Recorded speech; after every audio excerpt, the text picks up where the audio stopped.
উনি বিএনপির মিছিল দেখলেই বলতো এরা কারা, এরা কোত্থেকে এলো, কিভাবে এলো।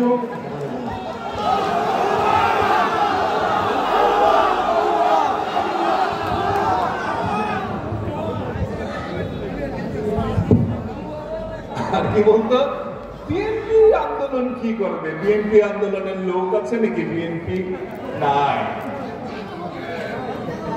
একদিন তো বলতে বলতে দেখলাম কি স্মার্ট বাংলাদেশ বলতে বলতে নিজেই ধাপ্পুস। কোথায় এখন ওবায়দুল কাদের, কোথায় শেখ হাসিনা?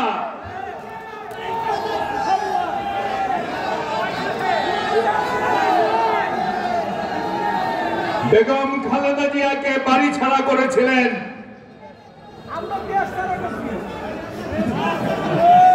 উনি তো বাড়ি ছাড়া, আপনি তো দেশ ছাড়া।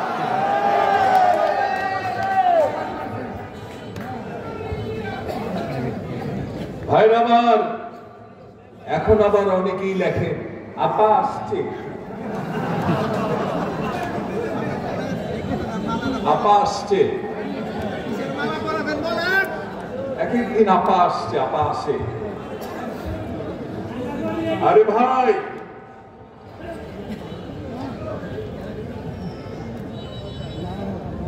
শহীদ বিল্লাল, শহীদ রেফায়েত, শহীদ আশিক, শহীদ হাসান আলী, শহীদ আব্দুল্লাহ রক্ত কি কিশোরগঞ্জে শুকিয়ে গেছে? গেছে? আসবেন, সব রক্তের হিসাব দিয়ে আসেন, আসার সুযোগ নাই। মরা মানুষকে ফিরে আসে নাকি? যদি ফিরে আসতো আজিমপুর কবরস্থান আর সব কবরস্থানের সামনে মানুষ ফুল নিয়ে দাঁড়ায় থাকতো, কখন কেউ উঠে আসে। আর যারা রাজনৈতিক ভাবে যাদের মৃত্যু হয়েছে, যারা পলিটিক্যালি ডেড, যাদের চ্যাপ্টার পলিটিক্যালি ক্লোজ হয়ে গেছে, যাদের পলিটিক্যাল চ্যাপ্টার ক্লোজ হয়ে গেছে, তাদের আর ফিরে আসবার সুযোগ নাই।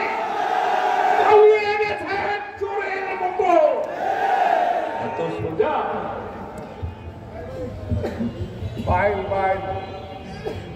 ভাই আমার, আজকে খুব বলতে ইচ্ছা করে, আজকে খুব বলতে ইচ্ছা করে।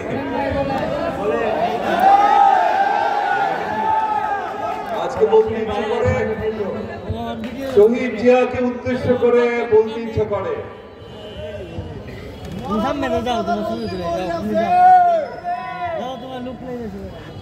শহীদ জিয়াকে উদ্দেশ্য করে বলতে ইচ্ছে করে, প্রাণ প্রিয় নেতা, তোমাকে হত্যা করে যারা একদিন বলেছিল বিএনপি মানে হচ্ছে বেসিক্যালি নো পার্টি, যারা বলেছিল শহীদ জিয়া শেষ, বিএনপি শেষ, আজকে বলতে ইচ্ছে করে, মহান নেতা দেখো তোমার সৈনিকরা এখনো বাংলাদেশের মাটিতে দাঁড়িয়ে আছে, তাদেরকে জেলে নেওয়া হয়েছে,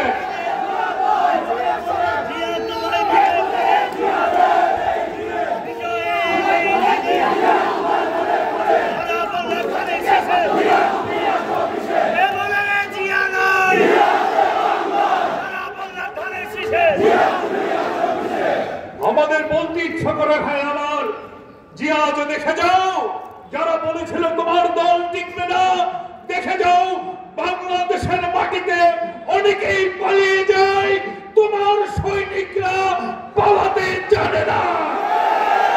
জেল খেটেছি, রক্ত দিয়েছি, জীবন দিয়েছি, গুম হয়েছি, কিন্তু দল ছেড়ে আমরা যাই নাই।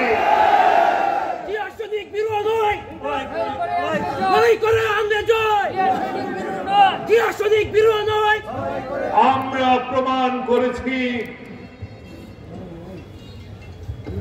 বিএনপি ইজ ইনভিনসিবল, আমরা প্রমাণ করেছি বিএনপি ইজ ইনডিস্ট্রাক্টেবল, বিএনপি হচ্ছে অজেয়, বিএনপি হচ্ছে অবিনাশী রাজনৈতিক দল। সবকিছু ধ্বংস করা যাবে। বাংলাদেশে শহীদ জিয়ার দল বিএনপিকে কেউ ধ্বংস করতে পারবে না। আমরা প্রমাণ করেছি, করেছেন না? করেছে, করেছে। সুতরাং অন্য কারো দরকার নেই, আছে নাকি? দরকার আছে? হ্যাঁ,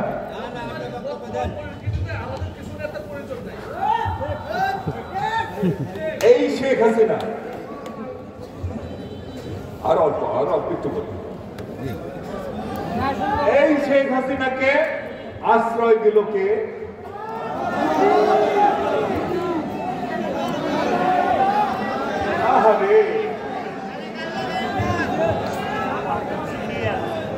পুতুলের নেশা তার কাটে না।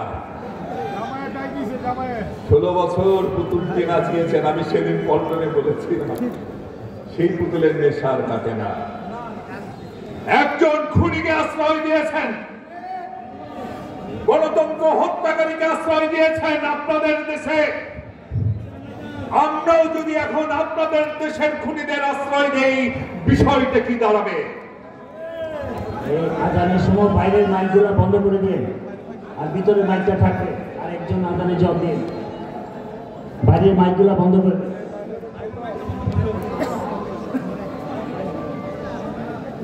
আর ওই যে বড় বড় ডায়লগ মারতেছেন বাংলাদেশকে কেন্দ্র করে, দুঃখ হচ্ছে হাসিনার জন্য ব্লেম দিচ্ছেন। আমরা বলি এখানে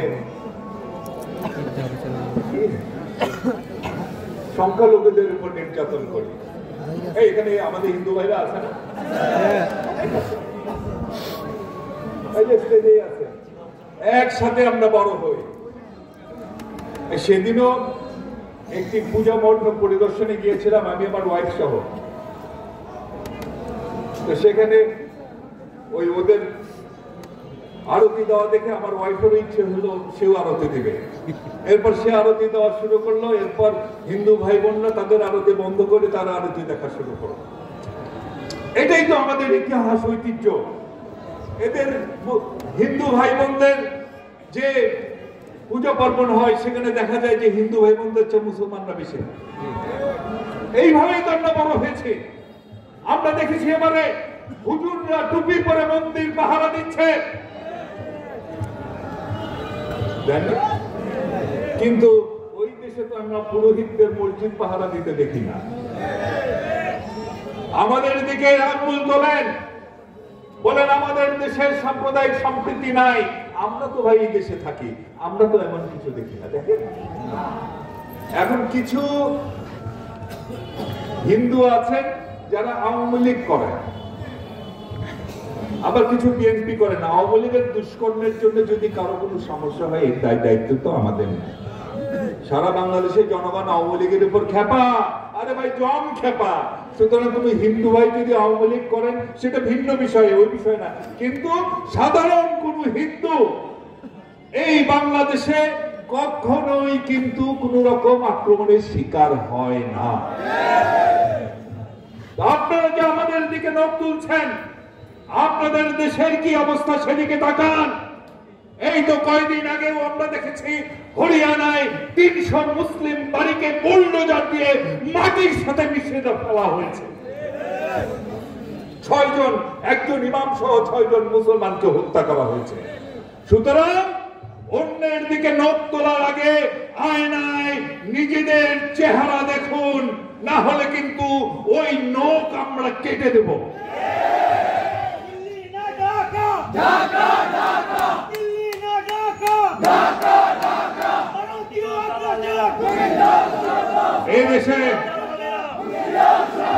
এদেশে মুসলমান, হিন্দু, বৌদ্ধ, খ্রিস্টান আমরা একসাথে ছিলাম, একসাথে থাকবো।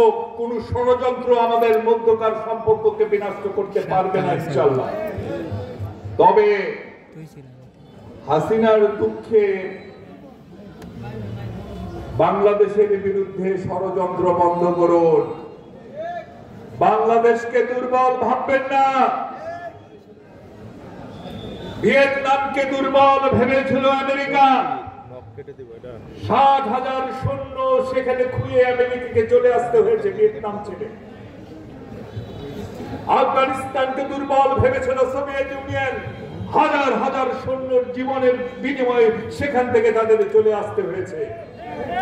আর বাংলাদেশ, আপনারা নিজেরা তো চলতেই পারেন না ঠিক মতো, না খেয়ে থাকে।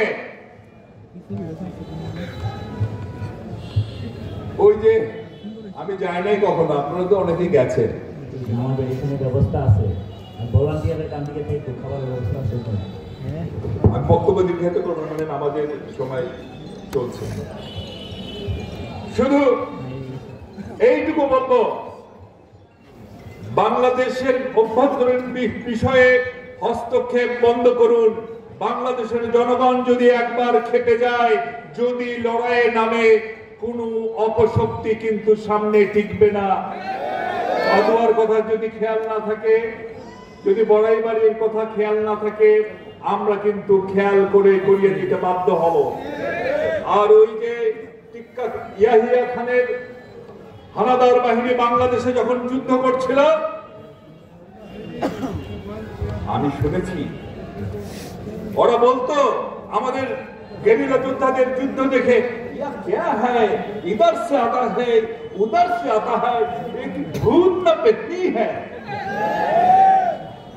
সুতরাং বাংলাদেশকে দুর্বল ভাববেন না, ভাবলে কিন্তু ভুল করবেন। সেদিন দেখি এক নেতা রাফায়েল বিমানের ভয় দেখায়, কয়টা বোধহয় পেয়েছে কিনেছিল ফ্রান্স থেকে, ওটার ভয় দেখায়। আরে বিমানের কাজ কি? রাফায়েল বিমানের কাজ কি? বোমা বহন করা। এই যে আমাদের সূর্য সন্তানদের, ওইটা বহন করতে কিন্তু রাফায়েল বিমান লাগে না। যদি বেশি আমাদের ভিতরে হস্তক্ষেপ করতে থাকেন, দিল্লি পর্যন্ত কিন্তু খবর করে ছাড়বো।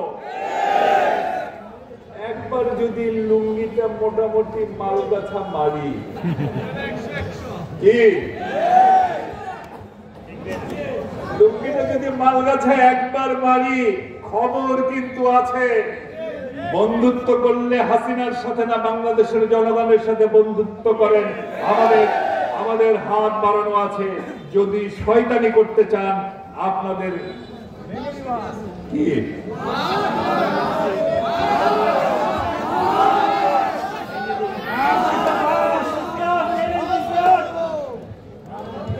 মারবেন তো? মারবেন না কি ভাইরা? দেশের জন্য লড়বেন না? ছোট বাচ্চাটা পর্যন্ত দেশের জন্য লড়বে বাংলাদেশে।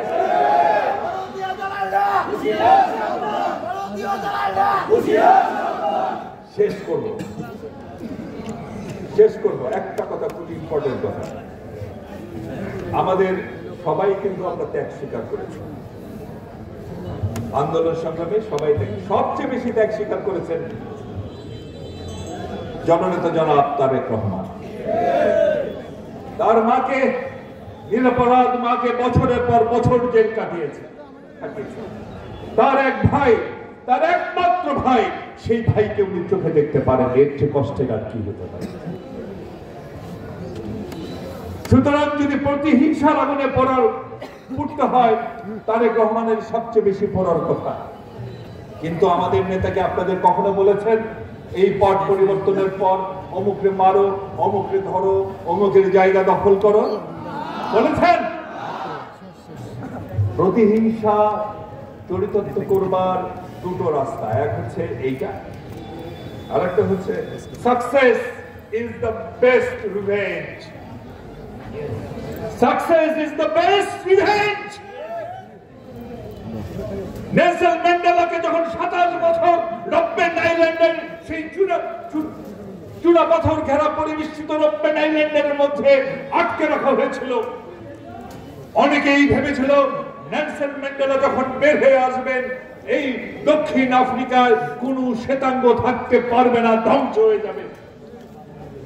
সেই নেলসন ম্যান্ডেলা যখন মুক্ত হলেন, যে ক্লার্ক এই আক্রমণের নেতৃত্ব দিয়েছিল, যে ক্লার্ক শ্বেতাঙ্গ নিধনের নেতৃত্ব দিয়েছিল, যে ক্লার্ক শ্বেতাঙ্গদের দিয়ে নিগ্রোদের বহু নিগ্রোকে হত্যা করিয়েছিল, সেই ক্লার্ককেই কিন্তু নেলসন ম্যান্ডেলা তার ভাইস প্রেসিডেন্ট বানিয়েছিল এবং তিনি ক্লার্ককে সাথে নিয়ে এক উন্নত আফ্রিকা করে দেখিয়ে দিলেন, success is the best revenge.